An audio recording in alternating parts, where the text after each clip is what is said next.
सीधी जोड़ा, इन सीधी जोड़ा का मतलब सुना होगा भाई, श्रेणी क्रम। आपको अंग्रेजी यार चले जाए ना, दिक्कत नहीं।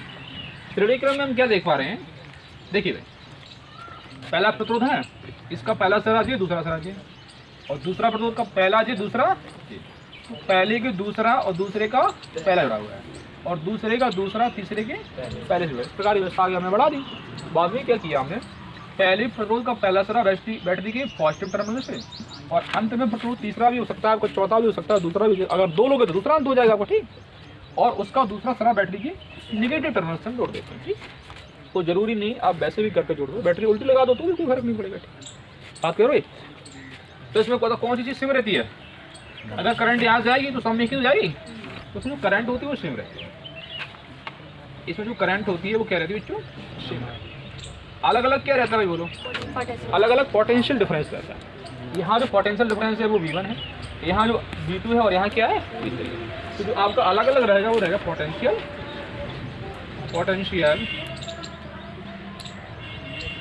पोटेंशियल डिफरेंस आपका अलग अलग। पहली चीज़ करंट सेम रहेगी और पोटेंशियल डिफरेंस अलग अलग रहेगा। पहले प्रकार देखो जो इंटरनल में पढ़ना चाहिए वाकई में, ठीक है। बताओ भाई, करंट ऐसी जा रहा हुआ है, इसमें पोटेंशियल का बंटवारा हुआ है, करंट तो सेम है। तो अगर बैटरी से हमने V वोल्ट, अगर V वोल्ट की बैटरी जोड़ी है, वही V वोल्ट आपका V1 V2 और V3 तीन भागों में बटा हुआ है, ठीक। तो बहुत सिंपली कह सकते हैं कि V बराबर V1 plus V2 plus V3। कोई दिक्कत तो नहीं है, इसी चीज़ का तो बंटवारा हुआ है, यही चीज़ 6 हुई है। यहाँ पर पोटेंशियल ड्रॉप V1 माना है, यहाँ पर V2 माना है, यहाँ V3 माना है, तो यही चीज़ बटी है। तो ये तीनों का योग इसके बराबर होगा। अब बताओ यदि V1 की बात करें, तो इसमें करंट कितना है, करंट I, और रेजिस्टेंस कितना R, तो कितना हो जाएगा I R। अब पॉजिटिव में नेगेटिव कितना हो जाएगा, V2 हो जाएगा IR2, V3 बोलो भाई IR3 हो जाएगा। यहाँ भर दो आप सम्मान, बोलो क्या मिलेगा, IR1 IR2 और IR3, बोलो V बराबर होगा। अब कॉमन क्या है यहाँ से, I कॉमन है, R1 प्लस R2 प्लस, तो कैसे V बटी I लिख सकते हैं, तो क्या मिलेगा R1 प्लस R2 प्लस। अब एक बात बताओ, ओम के नियम से आपने क्या पढ़ा है, वाई ओम्स लॉ। ओम्स के नियम से आपने क्या पढ़ा है, वाई ओम्स लॉ। ओम के नियम का आया था V अपॉन I बराबर, देखो एक आया था V अपॉन I बराबर। अब ऐसा मान लिया थोड़ी देर के लिए कि R1 R2 R3 के स्थान पर एक लगा दो प्रतिरोध, केवल क्या R ओम का। R1 R2 और R3 तीन लगे हैं, तीन लगा के आप केवल एक R ओम का प्रतिरोध लगा दो, ठीक।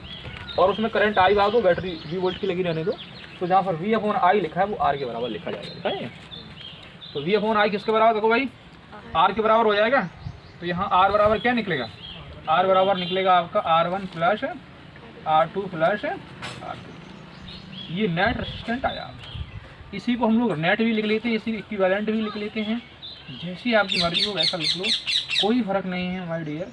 इस सूत्र है, नोट कर लो, फिर आगे कहानी देखते हैं। पहली बात सुनो, यदि 1 ओम के कितने बच्चों, यदि 1 ओम के n रेसिस्टेंट श्रेणी क्रम में जोड़ दें, कितने ओम के 1 ओम के n रेसिस्टेंट श्रेणी क्रम में जोड़ दें, तो उनका तुल्य प्रतिरोध कितना। या पहला ऐसा समझो कि R ओम के कितने बच्चों, R ओम के n प्रतिरोध श्रेणी क्रम में जोड़े हैं, तब उनका इक्विवेलेंट रेसिस्टेंट कितना। कैसे आएगा देखो, सबका R है, यहाँ भरो R इक्विवेलेंट। अब R1 R2 R3 के स्थान पे क्या रखना है, R रखना है भाई, रखो भाई R। वो कितना हो जाएगा R plus R up to total कितनी बार है भाई, n। तो R n जोड़ कितना हो जाएगा NR, कितना हो जाएगा। तो कॉन्सेप्ट हमें आया, कॉन्सेप्ट क्या समझ में आया आपको, यदि R ओम की n प्रतिरोध श्रेणी क्रम में, ये बहुत इंपॉर्टेंट कॉन्सेप्ट यूज करेंगे सवाल में इसको, R ओम के n प्रतिरोध श्रेणी क्रम में जोड़ देंगे तो R इक्विवेलेंट आएगा। अब R के स्थान पे 1 ओम हो सकता है, या फिर सभी 2 ओम के हो, या सभी 3 ओम के हो, ठीक। अगर मान लो 1 ओम के, यहाँ आ जाओ, 1 ओम के n प्रतिरोध श्रेणी क्रम में जोड़ दें, 1 ओम के n प्रतिरोध श्रेणी क्रम में जोड़ दें, तब तो कितना आ जाएगा।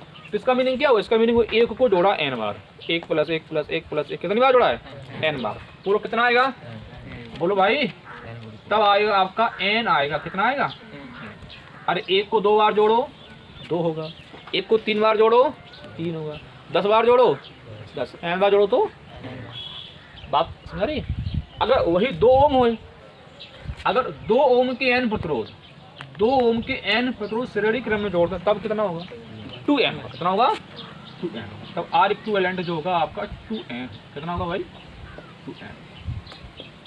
ये बात हमारी समझ रहे हैं, लिखवा रहे हैं कोई दिक्कत नहीं। अच्छा, हमने देखा ओम के नियम से V = IR, और यहाँ पर कौन सी चीज कांस्टेंट है बोलो भाई, I कांस्टेंट। क्यों, श्रेणी क्रम में प्रवाह धारा का मान क्या होता है, सब में बराबर होता है, तो I कांस्टेंट हो गया।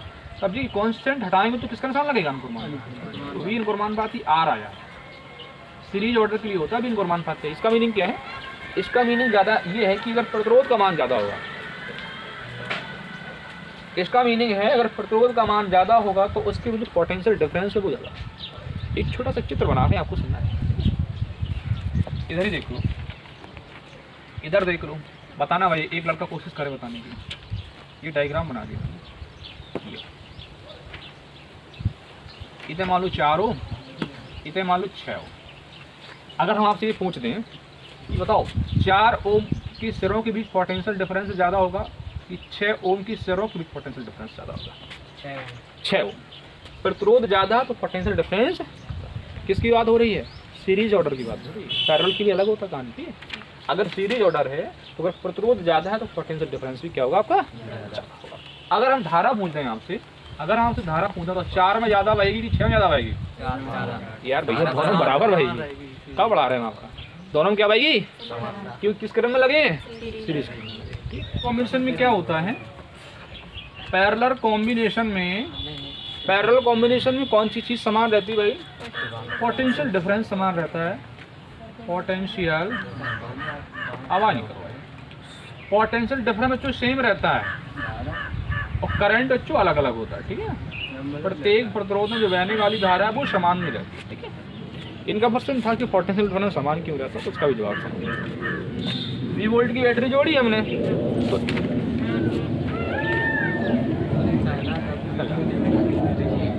20 वोल्ट की बैटरी जोड़ दी तो इसका मतलब है इसका जो पोटेंशियल है नेगेटिव टर्मिनल का वो हमने 0 मान लिया और हाई टर्मिनल उसका हमने V मान लिया, तभी तो V होगा। तो जरूरी नहीं आप इसका 3 भी मान लो, इसका 4 भी मान लो तो भी V आएगा, सुविधा की दृष्टि से मान लो। एक बात हमेशा रखना, छोटा डंडा बना होता है वो कुछ जरूरी नहीं कि उसका पोटेंशियल लो ही हो, बिल्कुल जरूरी नहीं है, पर लो है अगर इसका अर्थ उसका साथ। सुनो, इसका 0 भी मान लिया, चले हम यहाँ से, इस रास्ते में कोई प्रतिरोध, कोई कैपेसिटर कुछ नहीं, यहाँ आ गए तो यहाँ पोटेंशियल कितना होगा,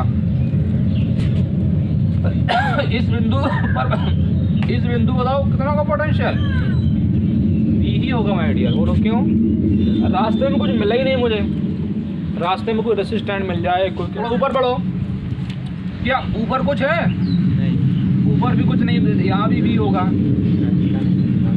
इधर कुछ है, इधर भी, यहाँ भी, इधर भी कुछ नहीं है तो यहाँ भी होगा, बट नहीं, ये चीज़ बढ़ती तब है जब रास्ते में कुछ मिल जाए। तो रास्ते में कुछ मिला नहीं, इस रास्ते में कुछ नहीं है, जितना भी इधर होगा उतना इधर हो गया, ऊपर बढ़े तो भी इधर होगा, भी इधर होगा, भी इधर होगा, इसलिए अब 0 आओ तो सेम कहानी 0 वाली भी यही होगी, ठीक है, इधर भी 0, इधर भी 0, इधर भी 0, इसलिए पैरेलल कॉम्बिनेशन में पोटेंशियल डिफरेंस हमें क्या रहता है बराबर। अब बट कौन चीज़ रही बोलो भाई, सकते हैं बोलो, I बराबर I1 प्लस I2 प्लस समीकरण 1 हो गया। बंटवारा किसका हुआ भाई, धारा का बंटवारा हुआ है। अगर हम आपको इसमें बहने वाली धारा पूछते हैं, इसमें बोलो, इसमें बहने वाली धारा कितनी हो जाएगी, ओम का नियम क्या पढ़ा तुम लोगों ने, ओम का नियम पढ़ा V/I बराबर, I बराबर क्या मिलेगा, I बराबर मिलेगा V/R, ठीक है। तो यहाँ पर जो पोटेंशियल है वो भी है, रेसिस्टेंट कितना है आपका R1 है, तो इसके लिए हो जाएगा I1 बराबर V/R1। तो जहाँ पर I1 लिखा है वहाँ क्या लिख देंगे हम लोग, V बटे I2 है वहाँ क्या लिख देंगे बोलो भाई, V बटे R2। और जहाँ R3 है वहाँ लिख देंगे V बटे R3। अब मन में तुम्हारी बात V क्यों नहीं बदला, V इसलिए नहीं बदला क्योंकि जितने भी प्रतिरोध लगे उनके भी जो पोटेंशियल डिफरेंस है वो समान है। बोलो कॉमन क्या कर लें भाई, यहाँ से B कॉमन कर लो तो बोलो क्या मिलेगा, 1 बटे R प्लस 1 बटे R1 प्लस 1 बटे R3 हो गया। इसको बटे में ले आओ, I बटे B बराबर क्या मिलेगा, 1 बटे R1 प्लस 1 बटे R2 प्लस 1 बटे।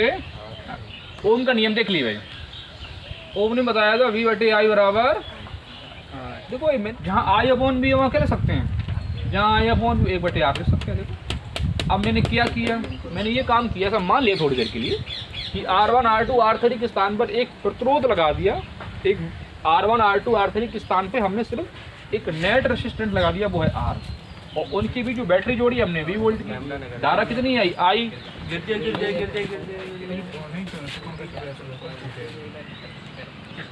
ज़्यादा मटको हुआ है, देखो ज़्यादा मटको तो नहीं है, ठीक है। चलो तो बोलो I अपॉन B किसके बराबर होगा, बोलो R 1 बटे R के, यहाँ भर दो तो कितना मिलेगा, बोलो 1 बटे R बराबर मिलेगा आपका 1 बटे R1 प्लस 1 बटे R2 प्लस 1 बटे, ये रिलेशन बन के आया आपका। अब यहाँ पे कुछ बातें सीखनी है आपको। पहली बात सीखनी है, कौन चीज़ कांस्टेंट है इसमें, बोलो पोटेंशियल डिफरेंस। क्या बच्चों, V equal to I R हो गया, V equal to I R हो गया। अगर I बराबर बात करें तो क्या मिलेगा, V बटे R।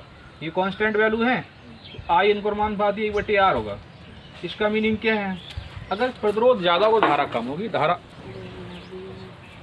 अगर ऐसे थोड़ी देर के लिए मैंने बना दिया, ठीक है, सुनो मेरी बात गौर से भाई।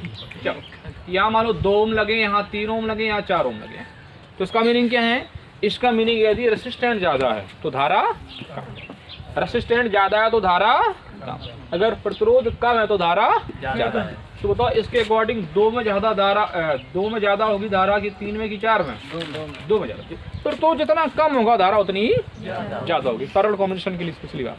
अब एक बात और सुन लो, यदि n ओम, यदि R ओम के n प्रतिरोध श्रेणी क्रम में जोड़ दिए तो नेट कितना होगा उनका, देखिए रखो यहाँ। तो 1 बटे R हुआ तो क्या लिखेंगे, 1 बटे R नेट मान लो या R इक्विवेलेंट मान लो, 1 बटे R प्लस 1 बटे R प्लस 1 बटे R अप टू टोटल कितनी बार भाई, n बार। R ओम की n प्रतिरोधों को समांतर क्रम में व्यवस्थित किया तो नेट निकालना, ये भी पॉइंट बहुत इफेक्ट डालेगा, ठीक है। तो इसका बताओ कितना आ जाएगा, इसका n बटे R आएगा, देखो उल्टा कर देंगे तो R इक्विवेलेंट क्या निकलेगा, R बटे। ये कॉन्सेप्ट भी आपको याद रखना, कोई दिक्कत तो नहीं है। एक हम छोटा सवाल बोल दे रहे हैं आपके लिए, तुम करना है, देखना गौर से सुनना है भाई। सुनो भाई, सुनते रहो। 4 लगा दी, कितने लगा दी भाई हमने, मान लो जोड़ दिए इस तरह से। और सबके प्रतिरोध कितना है, सबका प्रतिरोध है 6 6 6 6। अब बताओ नेट कैसे निकालोगे, तुम करोगे 1 बटे 6 1 बटे 6 1 बटे 6 1 बटे 6, दिक्कत होगी। तो इसके डायरेक्ट कॉन्सेप्ट क्या लगाओगे, R बटे n। R की वैल्यू क्या है 6, n कितना देखो भाई 1 2 3, 6 बटे 4 यानी 3 बटे 2 आंसर हो गया।